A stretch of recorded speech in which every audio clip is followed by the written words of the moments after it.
नमस्ते investors. This is prime from आलसी trader. आज हम देख रहे हैं जियो फाइनेंशियल सर्विसेज लिमिटेड जियोफिन के डेक 2025 क्वार्टरली रिजल्ट्स।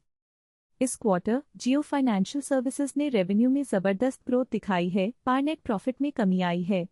कंपनी का रेवेन्यू साल दर साल योय 105.7% बढ़कर ₹901 हो गया है, लेकिन नेट प्रॉफिट 8.8% गिरकर ₹269 रहा। Filing highlights. Jio financial services limited ने 15 जनवरी 2026 को एनएसई को इन्फॉर्म किया कि उनके बोर्ड ऑफ डायरेक्टर्स की मीटिंग हुई थी। इस मीटिंग में दिसंबर 31, 2025 को खत्म हुए क्वार्टर और 9 मंथ्स के अनऑडिटेड फाइनेंशियल रिजल्ट्स, कंसोलिडेटेड और स्टैंडअलोन, को रिव्यू और अप्रूव किया गया। ऑडिट कमेटी ने पहले इन रिजल्ट्स को रिव्यू किया था। बोर्ड मीटिंग दोपहर 2:40 बजे शुरू हुई और शाम 4:00 बजे खत्म हुई। फाइलिंग में ये भी बताया गया है कि results Indian accounting standards 34, Indiana AS 34 के प्रिंसिपल्स के अकॉर्डिंग प्रिपेयर किए गए हैं। Auditors Lodha and CO LLP और डेलॉयट हैस्किंस एंड सेल्स ने इन रिजल्ट्स का रिव्यू किया है। रिव्यू रिपोर्ट में मेंशन किया गया है कि ग्रुप में Jio financial services limited, parent company और उसकी सब्सिडियरीज शामिल हैं। सब्सिडियरीज में Reliance industrial investments and holdings limited, Jio insurance broking limited, Jio credit limited, Jio payment solutions limited, Jio leasing services limited, Jio finance platform and service limited और जियो पेमेंट्स बैंक लिमिटेड जून 18, 2025 से हैं। Joint ventures में जियो पेमेंट्स बैंक लिमिटेड जून 17, 2025 तक, Reliance international leasing IFSC private limited, Jio BlackRock investment advisers private limited, Jio BlackRock asset management private limited, Jio BlackRock trustee private limited, Jio BlackRock broking private limited और Allianz Jio reinsurance limited सितंबर 8, 2025 से शामिल हैं। Associates में Reliance services and holdings limited और petroleum trust हैं। Auditors ने बताया कि उन्होंने कुछ सब्सिडियरीज, एसोसिएट्स और जॉइंट वेंचर्स के फाइनेंशियल रिजल्ट्स को रिव्यू नहीं किया है और उनकी कंक्लूजन मैनेजमेंट द्वारा प्रोवाइड किए गए रिपोर्ट्स और इन्फॉर्मेशन पर बेस्ड है। अब नंबर्स की बात करते हैं। डेक 2025 क्वार्टर में जियो फाइनेंशियल सर्विसेज का रेवेन्यू ₹901 रहा। पिछले क्वार्टर सितंबर 2025 के ₹981 के मुकाबले ये 8.2% डाउन है। लेकिन पिछले साल डेक 2024 के ₹438 से कंपेयर करें तो ये 105.7% अप है। ये सिक्वेंशियल डिप सीजनल या साइक्लिकल हो सकता है, स्ट्रक्चरल डिक्लाइन नहीं लगता।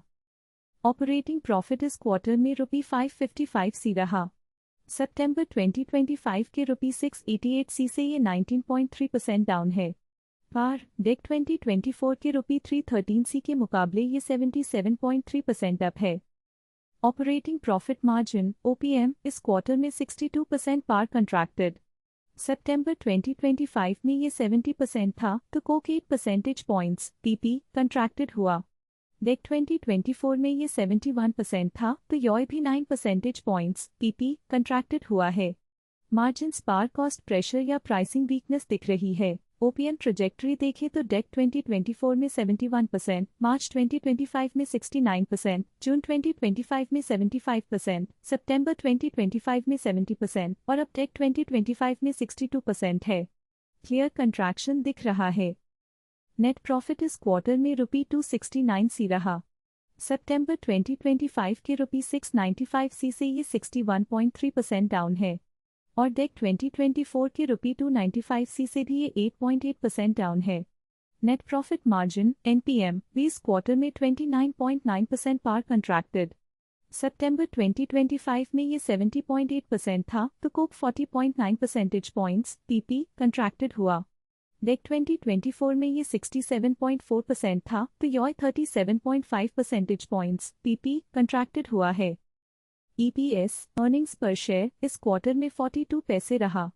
सितंबर 2025 के ₹1.09 से ये 61.5% डाउन है और डेक 2024 के 46 पैसे से भी ये 8.7% डाउन है। एक इंटरेस्टिंग पैराडॉक्स यहाँ दिखता है। रेवेन्यू 105.7% योय अप है, लेकिन नेट प्रॉफिट 8.8% योय डाउन है। इसका मतलब है कि ऑपरेटिंग लाइन के नीचे कुछ फैक्टर्स हैं जो बॉटम लाइन को खा रहे हैं। ऑपरेटिंग प्रॉफिट 77.3% योय अप है, पर नेट प्रॉफिट 8.8% योय डाउन है। ये 86.1 परसेंटेज पॉइंट्स का गैप टैक्सेस, इंटरेस्ट, डिप्रिशिएशन या वन टाइम चार्जेस के कारण हो सकता है। कंपनी की फाइलिंग्स में इसकी डिटेल ब्रेकडाउन देखनी होगी। जियो फाइनेंशियल सर्विसेज लिमिटेड, जिसका CMP 237 रुपीज एंड 68 पैसे है और मार्केट कैप 1,51,001 करोड़ रुपीज है, उसका पी रेशियो 95.4 है। High P indicates high growth expectations. लेकिन इस क्वार्टर के रिजल्ट्स में नेट प्रॉफिट और मार्जिन्स में कमी ने इन्वेस्टर्स को थोड़ा कॉशियस किया होगा। Strong your revenue growth positive sign है, पार प्रॉफिटेबिलिटी पार प्रेशर एक कंसर्न है। इन्वेस्टर्स को फ्यूचर क्वार्टर्स में बॉटम लाइन परफॉर्मेंस और मार्जिन रिकवरी पर नजर रखनी होगी। डेटा बोलता है, हम सुनते हैं। आलसी रहें, स्मार्ट रहें।